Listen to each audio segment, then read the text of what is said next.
Okay. ako cameraman, ako na uutusan. Sir, what are your fondest memories mo kay Tito Rick? Ako marami po. Ngayon, puro kalokohan. Kasi binata pa kami, magkakasama na kami. So, marami ding mga obscene doon na hindi ko may kakwento ngayon dito. Pareho kayo na sinabi ni Tita Ami.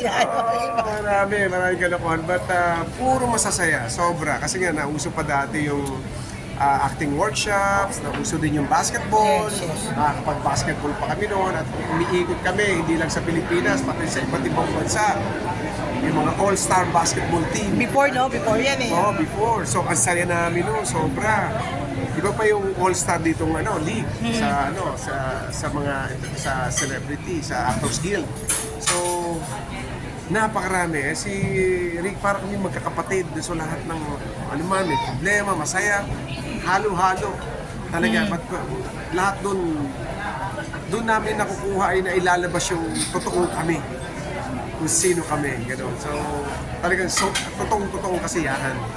Nakapagtrabaho po kayo before? May mga pelikula kayo? Yeah, ginawa namin yung movie na Acero. Okay, Star before. Cinema. Ayun, alala ko yan. Oo, with, of course, Victor Neri.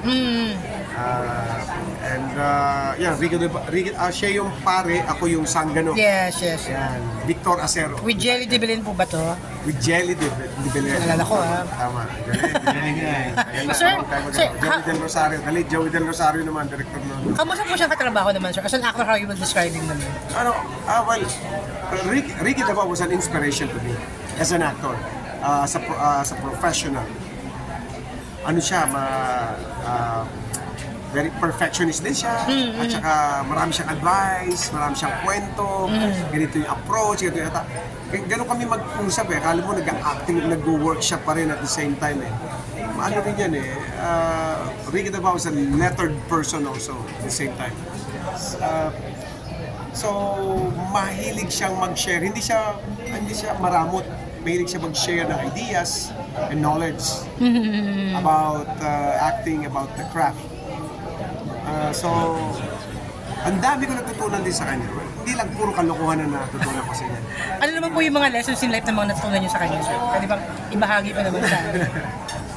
Well, we share the same mga idols sa Hollywood, like Robert De Niro, Al Pacino, yeah. Dustin Hoffman, yung mga kwentong ganyan, Anthony Hopkins, probably the young generation don't know them anymore. But yun yung mga malalaking figure sa aming utak at sa aming puso. Yun ang mga namin, yung ginawa namin pattern sa buhay namin. So we share the same movies. Ako, sabi, siya, ano rin yan, addict manood din ng movie yan. Ako, ganun din ako. So, nagkahawa-hawa kaming gano'n. I can watch like 5 movies a day. Wow! Yes, until now, I still carry it. It's still with me. Ako, addict ako manood ng pelikula, kaya I update myself kung ano yung recent movie, ano ba yung pinagkakaguluhan, ano ba yung trend. So ganon kami mag-aral. Okay. When was the last time na nakausap po kayo o nakita kayo ni Sir Rick? Well, nagkakantahan pa kami. Birthday ni Dalian Carvajal. Yun, magkasama kami. Bumibirit pa yan ng mga bakit ngayon ka lang dumating with Pax Fernandez. Bumibirit pa. Alam ko doon, may plaster pa siya dito sa leeg eh. So, alam mo naman kami, biruan. Hindi kaya kakabirit mo niya, baka may lumabas na dyan, sabi ko. Niloloko ko pa siya noon. That was last year lang. Late last year lang yun. Late last year, hindi ko alam na ganun. And up to now, hindi ako makapaniwala. I don't understand. Hindi ako makapaniwala na wala na siya. Wala nang Ricky Davao. Sir Cesar, ano po yung sa tingin niyong hindi malilimutan ng industriya sa isang Ricky Davao? Kami? Well, first, seriously, Ricky Davao is one of the finest and important actors in Philippine cinema. Siya yung isa sa mga kung magbibigay ka ng isang epitome of a serious actor, a great actor, Ricky Davao. Yan, isa yan dyan. Kung kukuha ka ng top 10 mo, isa yan si Ricky Davao. So,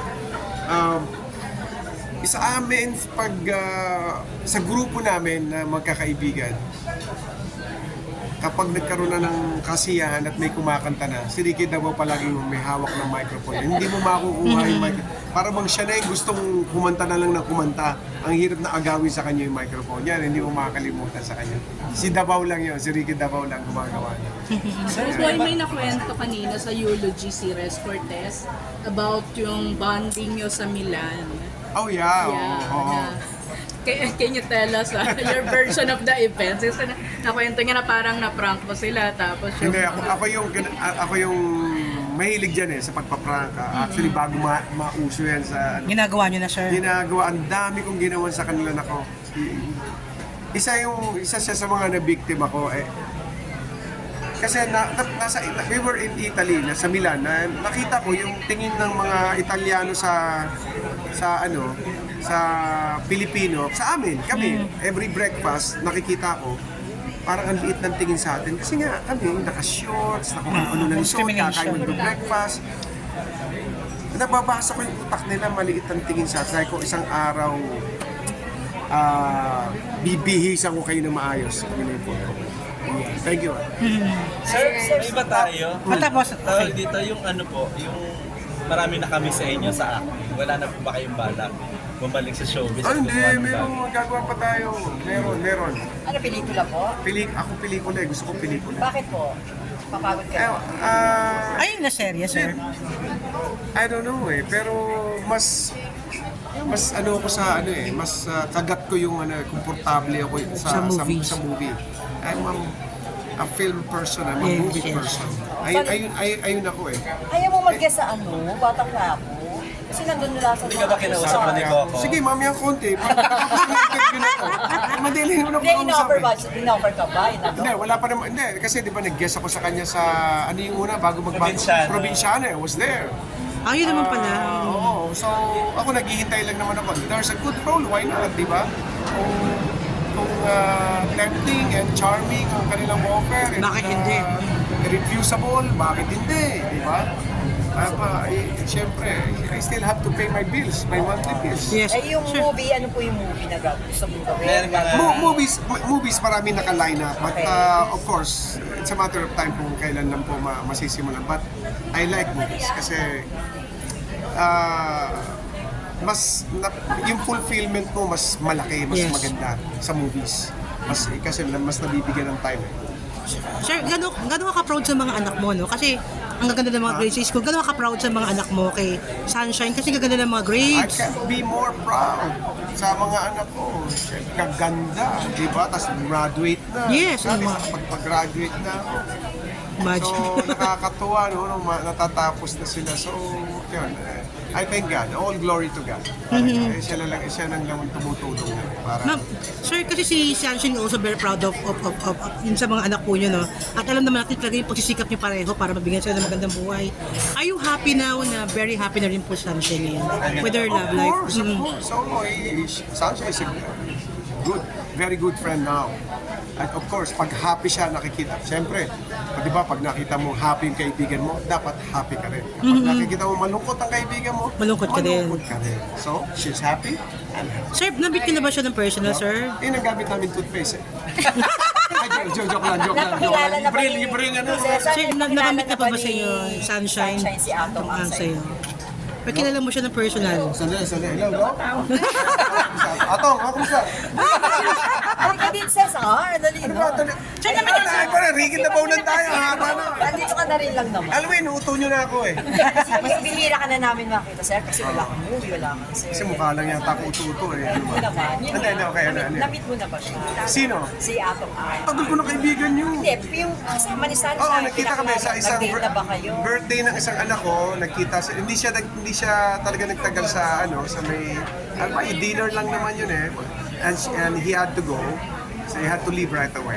So, yun, nakita kami doon. Last year lang yun. Paano siya pinakilala sa yung Sunshine? Paano pinakilala? Okay. Kilala. Dati ko nakilala Hindi, I mean, may new boyfriend, gano'n. Hindi, tumutulo yung luha namin. Pare-pareho. Ako pataas yung luha ko Tumutulo. Oo.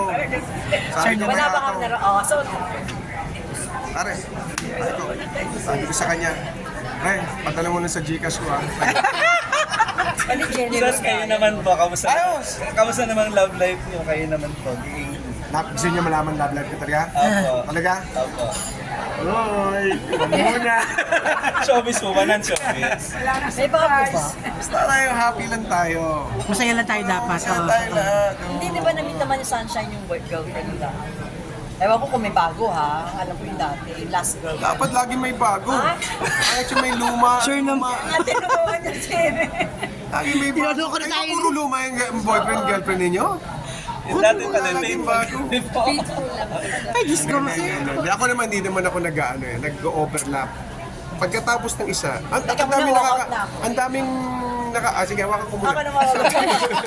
Hindi ang daming nakaka-misinterpret eh. Akala nila, babaero ko. Hindi, pagkatapos na isa, doon ako Kapasok yung isa. Ganun po. Okay. Hindi ako ganun. Tinatapos muna yung relationship. Dati pa yun, kasi nakaka-move on lang ako mabilis. Ay, that's good. Malaki yan ha, move on. Kasi iniisip nila, hindi pa nangyayari, naka-move on na ako, hindi pa kami naghihiwalay. Ang tawag doon, para kang prophet, nakikita mo na kagad. Naipayo mo ba yan kay kay Ha? Diego? Ha? Naipayo mo ba yan kay Diego? Si Diego, magaling na yun. Sa malaki na yun. Dapat ang payo nangyayari. Ay, ito, totoo to. Dapat ang pagpapayo sa anak, doon pa lang sa...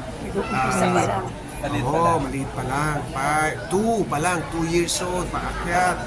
Pagdating ng mga 12, Iba na yun. matik, ikaw na papayuhan yan, late ka na kung doon ka pala nagpapayo. And ito po, totoo, hindi na ako. Totoo yun. Ito po yun. Kaya si Diego, ako nahingi sa kanya ng payo. Kasi paano saan ba kinukuha yung mga girlfriend mo? Doon ako hihingi sa kanya. Baka may mga sobra ka dyan. Seryoso. Oo, joke na naman. Prank lang yun. Photo na lang po, photo na lang po. Ay, ako hindi ka may last ako. Ay, sige po. Tama na. Last na lang talaga. Pag nagpakasal, approve ba sa'yo na magpakasal si Sunshine kay Atong kung offeran siya ng kasal? Nakatulog ako na. Nakatulog ako. Game.